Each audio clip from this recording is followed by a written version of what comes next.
Banyak di media sosial saya selalu mengatakan, oh menjadi dosen atau menjadi guru tidak dihargai karena gajinya nggak besar. Ini juga salah satu tantangan bagi keuangan negara. Apakah semuanya harus keuangan negara ataukah ada partisipasi dari masyarakat?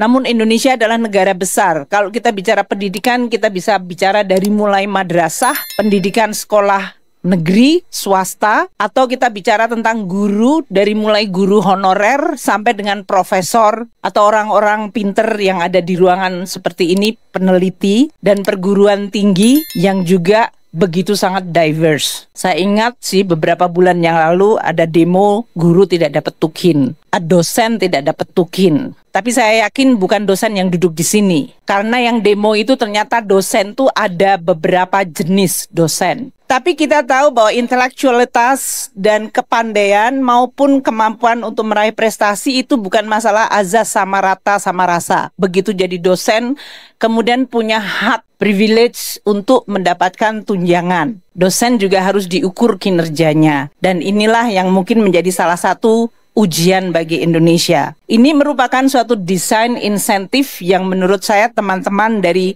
kelompok perguruan tinggi harus membahas dan mempertanyakan diri sendiri dan mungkin juga merekomendasi what kind of incentive system yang harusnya kita establish untuk membuat anggaran pendidikan itu benar-benar menghasilkan hasil yang baik. Untuk hari ini, kami mengelola APBN untuk anggaran pendidikan berdasarkan ekosistem pendidikan. Klaster pertama adalah anggaran yang dialokasikan untuk benefitnya adalah para murid sampai dengan mahasiswa. Itu dari biaya operasi sekolah yang dihitung per kapita dari murid, PIP, yaitu beasiswa untuk pelajar, KIP, beasiswa untuk kuliah, beasiswa sampai dengan pasca sarjana, dan juga berbagai hal yang tujuannya adalah investment, manfaatnya adalah kepada murid tersebut atau mahasiswa. Bahkan dari PAUD sekarang,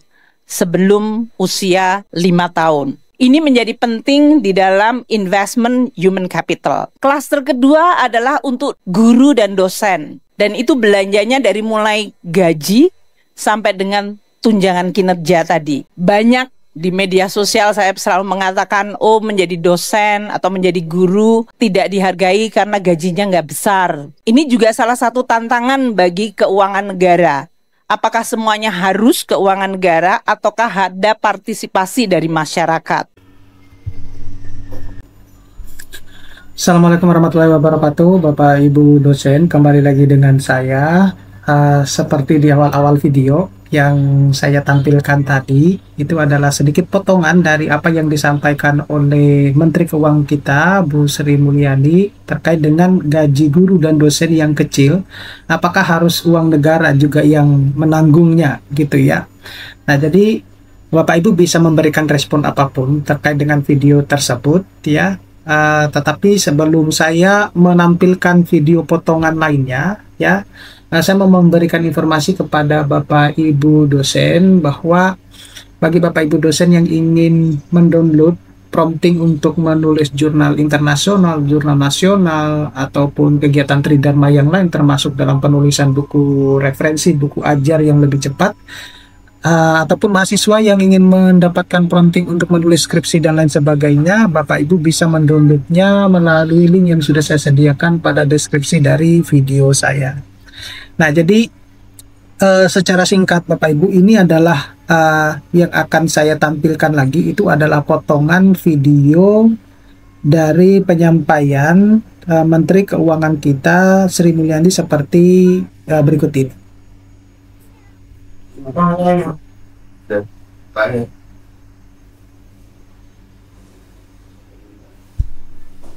Nah, jadi Bapak Ibu, itu adalah kurang lebih potongan video dari apa yang disampaikan oleh Menteri Keuangan kita terkait dengan anggaran pendidikan yang dialokasikan untuk kegiatan pendidikan di Indonesia, baik mulai dari tingkat PAUD hingga universitas. Tapi saya lebih menekankan pada penyampaian terkait dengan yang lebih menarik itu, yang harus dibahas itu adalah apakah harus uang negara ya terkait dengan gaji guru dan dosen yang kecil ini.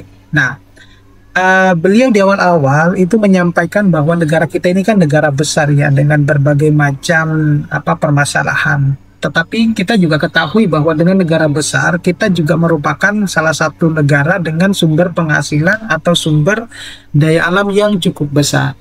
Nah, justru kenapa yang menjadi pertanyaan dasarnya itu adalah kenapa dengan sumber daya alam yang begitu banyak, tetapi 80% penghasilan di Indonesia itu justru berasal dari pajak. Artinya banyak yang kemudian berargumen bahwa kok negara ini lebih suka mengemis kepada rakyatnya gitu ya. Nah, dibandingkan dengan negara-negara yang lain yang pendidikannya sudah maju, itu semuanya dikontrol dan dikelola oleh pemerintah gitu ya, mulai dari penggajian dosennya, kemudian mulai dari penggajian gurunya, kemudian dari sistem penerimaan dosen, sistem penerimaan mahasiswa, dan reward yang didapatkan oleh guru dan dosen itu semuanya dikontrol oleh negara. Nah, itu yang terjadi di negara-negara maju. Nah, contohnya seperti apa? Contohnya misalnya seperti di China, kemudian di Taiwan, di Jepang, itu semuanya terkontrol oleh pemerintah, satu kebijakan. Dan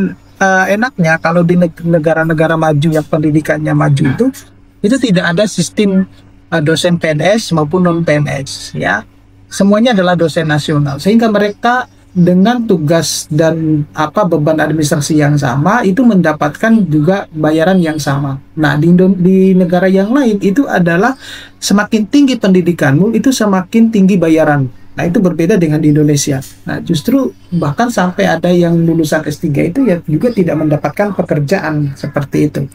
Nah, itu kalau kita berbicara terkait dengan apa yang disampaikan oleh Menteri Keuangan kita. Nah, jadi agak sedikit kontroversi apa yang disampaikan. Apakah harus ditanggung oleh negara? Jawabannya iya, semuanya harus ditanggung negara gitu ya, karena kita memiliki sumber daya alam yang banyak. Nah, tinggal bagaimana mengolah sumber daya alam yang melimpah ini kemudian bisa memiliki penghasilan yang banyak ya bagi Indonesia, seperti itu. Memang ini bukan pekerjaan yang mudah, tetapi kalau kita berbicara terkait dengan efisiensi anggaran, ya semestinya harus dimulainya dari leader ya, top leader ya, mulai dari presiden, kemudian menteri, wakil menteri, ataupun ekselon yang lain. Itu ya kita memulainya dari sana, bukan kemudian mengemis ke rakyatnya gitu ya. Nah, Bapak itu mungkin ya sudah melihat beberapa YouTuber yang lain itu yang menyatakan bahwa untuk anggaran makan saja di kementerian itu kalau nggak salah itu adalah 100.000 sekian gitu ya sekali makan gitu. Nah, sedangkan untuk anggaran makan gratis itu adalah 8.000 per porsi gitu. Bandingkan itu berapa kali lipat. Padahal makan dengan 8.000 dibandingkan dengan yang 100.000 sekian itu final akhirnya itu adalah kenyang. Pada akhirnya sama saja kenyang. Jadi kalau mindsetnya kayak seperti mindset orang kaya ya, makan di warteg dengan makan di restoran, iya sama aja, pada akhirnya juga kenyang gitu ya. Tinggal mindsetnya kita seperti apa. Nah, kemudian berbicara terkait dengan penginapan ya para menteri itu. Penginapan para menteri itu di hotel itu adalah 9 juta lebih gitu. Infonya seperti itu ya. Nah, tetapi di negara-negara lain ya seperti Amerika, kemudian Eropa, itu adalah menterinya itu hanya cuma dianggarkan untuk penginapan itu hanya cuma 4 juta gitu. Nah, pertanyaan yang banyak netizen juga pertanyakan itu adalah apa bedanya kalau tidur di hotel yang harganya cuma 300 hingga 500 ribu itu dengan yang 9 juta? Oh, juga yang akan dihasilkan itu kan tergantung dari kitanya. Apakah kemudian kalau tidur di hotel 500 ribu itu kemudian besoknya akan gatal-gatal atau tidak? Enggak, mereka juga akan memberikan servis yang bagus ya semua hotel itu. Nah, itulah yang menjadi ini. Kemudian yang menarik itu juga adalah mobil pribadi ya, atau mobil ini ya, bukan mobil pribadi tapi mobil yang difasilitasi oleh pemerintah itu adalah Untuk kelas Excelon itu sekitar hampir 1 M, dan Excelon 1 di Indonesia itu berjumlah 712 kalau tidak salah, seperti itu. Saya lupa di YouTube-nya seseorang gitu. Nah, itu konyol juga sebenarnya kalau kita berbicara terkait dengan 900.000 hampir, ya katakanlah 1 M ya, kemudian dikalikan 712 Excelon itu, wah, luar biasa sekali itu untuk ini. Padahal mereka, para menteri dan yang lain itu kan tidak bayar listrik, tidak bayar air, tidak bayar jaringan internet dan lain sebagainya. Semuanya difasilitasi oleh negara. Dan bahkan Presiden Prabowo waktu itu juga kalau tidak salah pernah menyampaikan bahwa saya sedih menteri saya itu belum mendapatkan belum mendapatkan mobil dinas gitu ya, menterinya. Nah, tapi dia tidak memikirkan nih rakyatnya ini seperti apa. Nah, itu yang ini. Nah, oleh karena itu berkaitan dengan gaji guru yang gaji dosen ya yang kecil, itu harus berdasarkan, katanya rewardingnya itu harus berdasarkan terkait dengan kinerja ya. Kalau itu saya setuju sih. Memang kalau kita mengacu kepada negara-negara yang maju pendidikannya, dosen-dosen yang produktif, yang kinerjanya bagus itu ya mereka mendapatkan insentif. Nah, beliau juga menyampaikan terkait dengan demo yang dilakukan oleh beberapa dosen waktu lalu terkait dengan mereka tidak mendapatkan tukin gitu ya.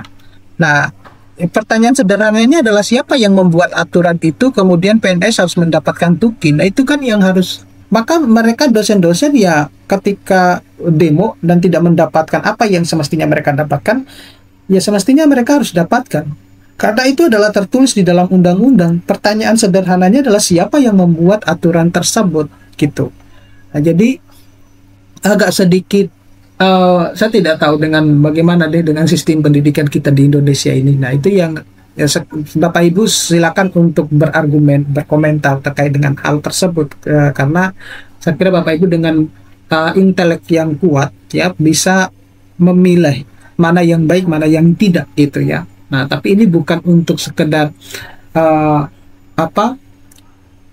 memberikan informasi kontroversi, tidak, tetapi agak sedikit membingungkan juga apa yang disampaikan oleh Menteri Keuangan kita terkait dengan apakah harus uang negara gitu ya. Kalau kita mengacu bahwa kalau mau negara ini benar-benar serius untuk mengurusi pendidikan dan ingin memajukan pendidikan, maka salah satu indikatornya adalah dengan meningkatkan kesejahteraan guru dan dosen itu, dan tidak memandang bahwa ini adalah dosen swasta, ini adalah dosen negeri gitu ya. Semuanya adalah dosen nasional karena memiliki tugas dan tanggung jawab yang sama, yaitu mencerdaskan anak-anak bangsa, seperti itu. Jadi kurang lebih seperti itu Bapak Ibu. Nanti untuk lebih jelasnya kita akan diskusi di kolom komentar YouTube saya. Mohon maaf jika ada kesalahan, saya tolong dikoreksi kalau ada kesalahan. Nanti kita akan ketemu di video-video berikutnya. Saya Assalamualaikum warahmatullahi wabarakatuh.